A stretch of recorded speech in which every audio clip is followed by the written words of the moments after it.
There was not a single positive thing we can take from this race, said Toto Wolff after the Bahrain Grand Prix. That made my jaw drop when I first read it. Surely that can't be true. Is Toto throwing in the towel this season after just one race?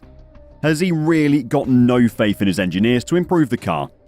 Job roles in the Mercedes factory are being moved around and the team is throwing every single IQ point in the building at their first upgrade of the season. Will it be enough though? Well, let's see if we can work that out. Toto Wolff's summary of his team's Bahrain Grand Prix was unbelievable. Even after watching the interviews, I still don't believe it was him saying the words. In one interview he said, "That was one of our worst days in racing. It was not good at all. We were lacking pace front, right and centre. Hamilton being lapped by Verstappen at Imola last year must have been worse." Or Baku, when porpoising got so bad, Lewis had to be lifted out of the car due to the damage it did to him. Sure, 5th and 7th weren't great, but worst day racing is a huge exaggeration. George Russell was equally defeatist after the race. He said, "Red Bull have got this championship sewn up. I don't think anybody's going to be fighting with them this year, and I expect them to win. They should win every single race this season is my bet. With the performance they've got, I don't see anybody challenging."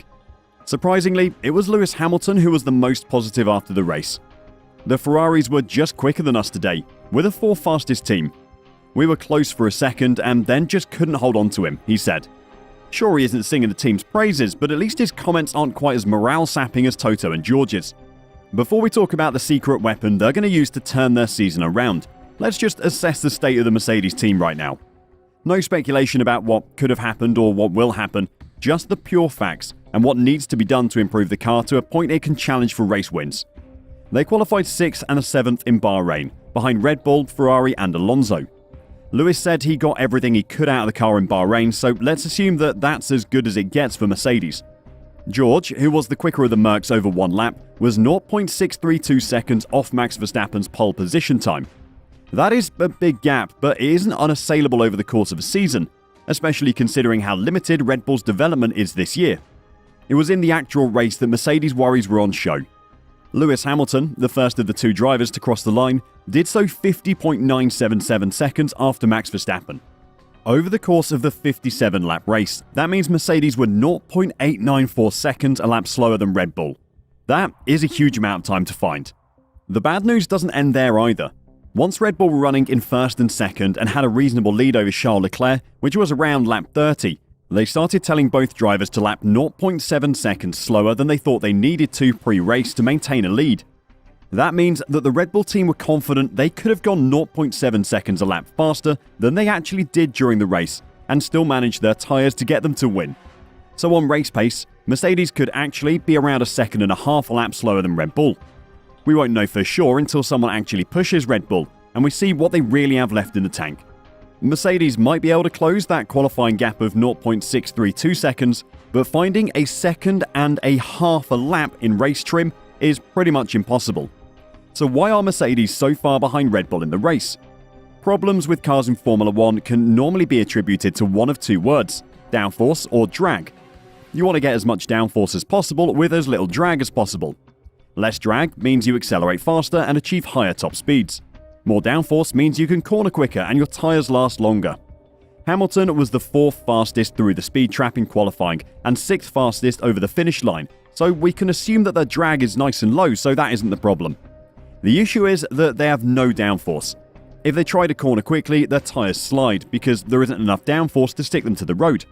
When tyres slide, they degrade, becoming more slidey until you can't drive on them anymore and you have to pit for new ones. I've simplified this right down for you, but Mercedes' problem is they have no downforce, so they're destroying their tyres far quicker than the cars ahead of them, so they can't go as fast. That problem is exaggerated during the race, when you have to have the same tyres on for a long period of time, unlike qualifying where the cars only do one fast lap on a set of tyres normally. Alright, that's what's wrong with the Mercedes car, so what are they going to do about it? Normally, you'd set a fire under your technical department, get them working as hard as possible and come up with a solution. But a large number of senior staff from Mercedes have moved to other teams in the last few years, so they just don't work as well anymore.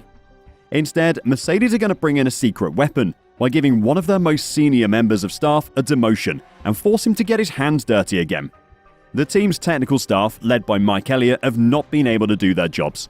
They couldn't fix the W13, and now the W14 has problems as well. So Toto has given James Allison a temporary demotion to try and get the team working again. Allison was Mercedes technical director before Elliott, designing some of the best cars the team had ever seen, and has since moved to a CTO role. But with the heat starting to reach boiling point behind the pit wall of the constructor, Mercedes is utilizing every possible tool to regain dominance on the track. Apparently, the first big upgrade for Mercedes was planned for Imola, round 6 of the season, but that was before the team seemed to give a death sentence to the W14. I know we have said recently that Mercedes can't have another concept ready to go if they don't like the current car, because of the budget cap. What they could do though is make the decision that W14 isn't good enough, and instead start developing a new idea now. That is going to be a long and painful process, which will probably see them fall even further down the grid as the season goes on.